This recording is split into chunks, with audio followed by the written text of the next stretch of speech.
Hello, mga love shoutout, mga lalabs, mga vayots. Magandang hapon, Pilipinas. Magandang umaga, tanghali, hapon, or gabi saan man sulok ng mundo. Mga love shoutout sa mga kapwa ko po FWs around the world. Mga love shoutout po sa inyong lahat. Kung bago lang po kayo sa aking YouTube channel, huwag po kalimutan mag-subscribe, like, at share. Aba. Ito na. No, yung sinabi ni Tatay Digong dati noong February ba yun na re-resign din si BP Sara, hintayin niyang ninyo. So, ito na po yun. Yung isa sa may pinakamataas na trust and approval ratings po sa administrasyon ni Bongbong Marcos sa kanyang gabinete na si BP Inday Sara ay ngayong araw na to nag-BBTO na bilang isang DepEd Secretary at doon sa NTF-ILCAT. So, ito pakinggan po natin ang kanyang may talumpati siya dito, no? Sa kagawaran ng edukasyon. So, kasi mahaba to, putulin lang natin. Pakinggan natin yung mga few doon, no? So, ito. Today, an additional 2,000 last-mile schools have been given internet connections through satellites, while 305 schools have been connected through fiber internet.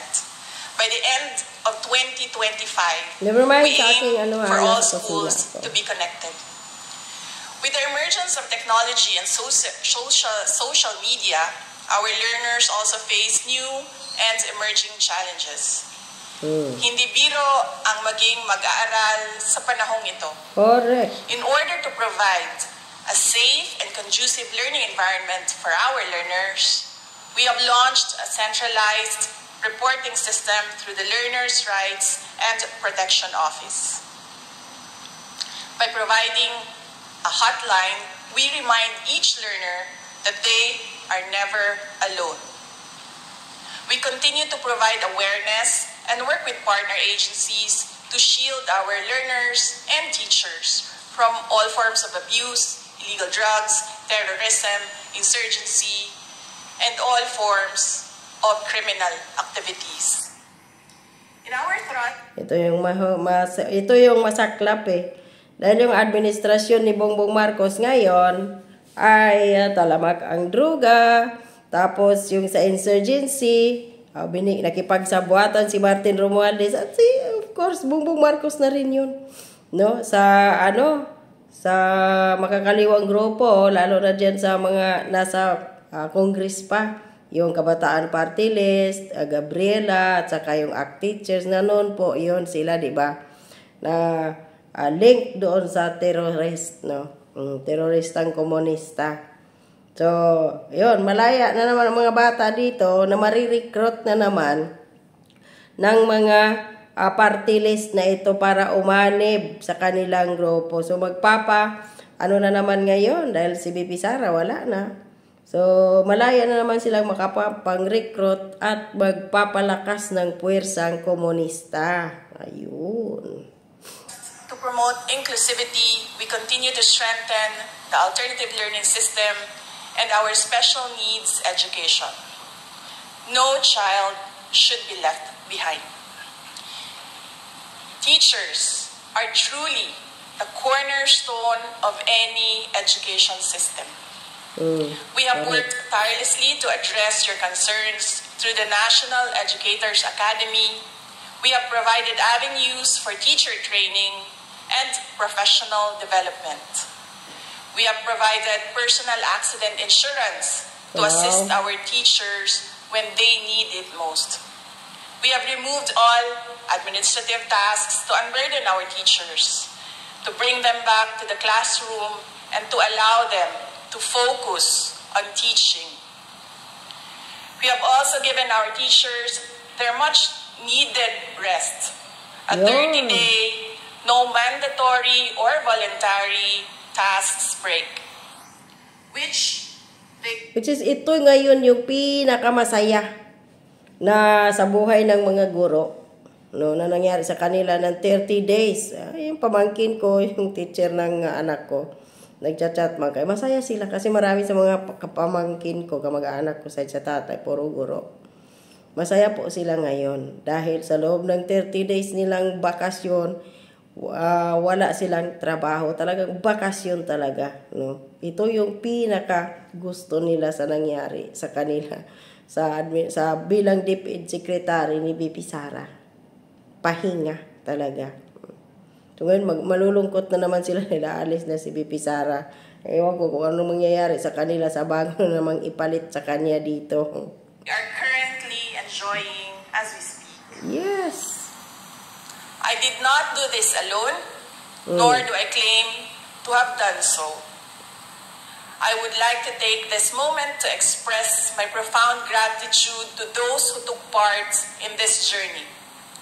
To our partner agencies in the national government, thank you for your commitment towards a whole-of-government approach for basic education. To our local government units, thank you for keeping education and the youth as priority projects year in and year out. To our private sector partners, whether foreign or domestic, thank you for your resolve as education champions. To my DepEd family, Execom, Mancom, Central, Regional, Division, and school officials, teachers, and non-teaching personnel, thank you for your unwavering support, hard work, and dedication to serve the Filipino people. Mabuhay kayo.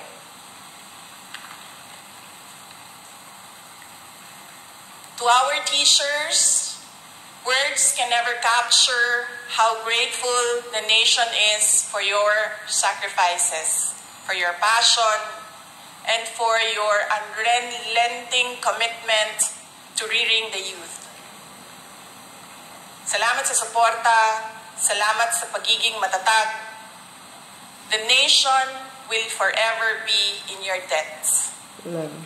Sa 2 taon nating pagsasama, ang kwentong nabuo natin ay kwento ng kapit-bisig na pagtaguyod sa adhikaing maitatag ang isang bansang makabata at batang makabansa. Ngunit anumang kwento, kahit gaano kaganda, ay sadyang nagtatapos rin.